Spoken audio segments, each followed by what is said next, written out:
विद्यार्थियों नमस्कार। एक प्रश्न है पर में जैसे ही है। सिद्ध कीजिए कि चक्रीय चतुर्भुज के कोणों के समद्विभाजकों द्वारा बनाया चतुर्भुज भी चक्रीय चतुर्भुज होता है।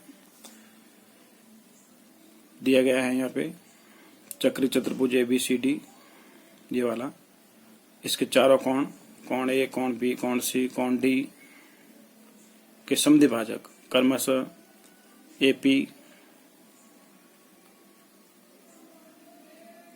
BP, CR और DR इस प्रकार हैं कि इनसे एक चतुर्भुज PQRS का निर्माण होता है।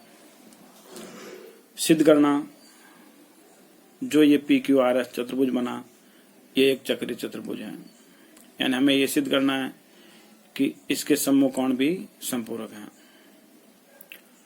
उपपत्ति ABCD एक चक्रीय चतुर्भुज हैं, इसलिए इनके सम्मुख कोण संपूरक होते हैं, यानी कोण A प्लस कोण C बराबर 180 डिग्री, कोण A का अर्धक कोण B का अर्धक बराबर 1/2 180 लिखेंगे।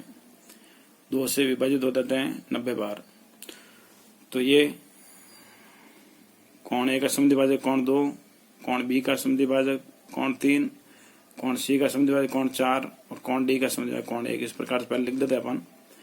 तो यहाँ पे कोण A का समद्विभाजक 2 और कोण B का समद्विभाजक 4 बराबर 90 डिग्री, पहला समीकरण। इसी प्रकार से कोण 1 प्लस कोण 3 बराबर 90 डिग्री होगा। समीकरण नंबर 2 दे देते हैं। फिर ये त्रिभुज लेते हैं, त्रिभुज APB में इन त्रिभुज के तीनों कोणों का योग 180 डिग्री होगा। तो कोण 2 प्लस कोण 3 प्लस कोण P बराबर 180 डिग्री लिखा हुआ ये। तो कोण P बराबर 180 डिग्री माइनस ये पक्षांतर हो जाएंगे, कोण 2 माइनस कोण 3 इधर आ जाएंगे। समीकरण नंबर 3। इसी प्रकार से त्रिभुज DRC में कोण 1 प्लस कोण 4 प्लस कोण R बराबर 180 डिग्री। ऐसे वैसे पक्षांतर किया इनको तो माइनस कोण 1 माइनस कोण 4 इधर आ जाएंगे। अब अपन पहले इन दोनों का योग करते हैं, समीकरण नंबर 3 और समीकरण नंबर 4 का। तो ये कोण P प्लस कोण R बराबर 180 डिग्री माइनस कोण 2 माइनस कोण 3 प्लस 180 डिग्री माइनस कोण 1 माइनस कोण 4। ये 180 180 360 डिग्री हो जाएंगे।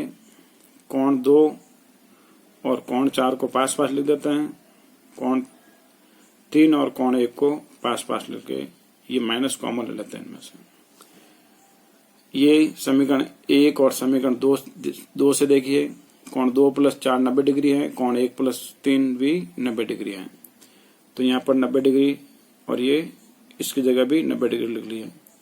इन दोनों का योग 180 डिग्री होता है। 360 में से 180 घटाने पर पीछे 180 रह जाता है। अब देखिए इसमें चतुर्भुज के अंदर जो बना हुआ है इसमें P और R सम्मुख कोण है।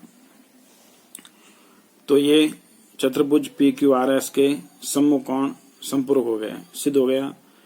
इसलिए PQRS एक चक्रीय चतुर्भुज है, इति सिद्धम। ठीक है। नेक्स्ट पर में सिद्ध कीजिए कि वृत्त के बाह्य बिंदु से वृत्त पर खींची गई स्पर्श रेखाएं लंबाई में समान होती हैं। इसके लिए सबसे पहले ये वृत्त खींचते हैं जिसका केंद्र O है, यानी O केंद्र वाला एक वृत्त है, और वृत्त के बाह्य बिंदु K से 2 स्पर्श रेखाएं KS और KR खींची गई हैं। हमें सिद्ध करना है कि दोनों स्पर्श रेखाएं KS बराबर KR हैं। रचना करते हैं। OS OR OK को मिलाया। ये OS OR और OK इनको मिलाया। उपपत्ति हम जानते हैं कि स्पर्श रेखाएं वृत्त की त्रिज्या पर लंबवत होती हैं, ये याद रखना अपने को। इसलिए जो ये कोण हैं और ये दोनों कोण, ये कोण इनके मान 90 डिग्री होंगे। पहला समीकरण लिख लेते हैं। अब ये दोनों त्रिभुज लेते हैं अपन, त्रिभुज OS के और OR के। इन दोनों त्रिभुजों में क्या क्या बराबर है वो लिख लेते हैं। तो अभी लिखा वो 90 डिग्री समीकरण 1 से। ये ओ के भुजा दोनों के अंदर है, इस त्रिभुज में भी है, इसमें भी है, इसलिए ये भुजा उभयनिष्ठ हो गई। फिर OR ये और OS ये वर्त की त्रिज्या है, इसलिए ये भी बराबर है। तो ये समकोण कर्ण भुजा सर्वांग समता नियम से या गुणधर्म से ये दोनों त्रिभुज OS के सर्वांग सम है त्रिभुज OR के। अतः सर्वांग सम त्रिभुजों की संगत भुजाएं समान होती हैं, इसलिए KR बराबर KS। हमें यही सिद्ध करना था। इति सिद्धम।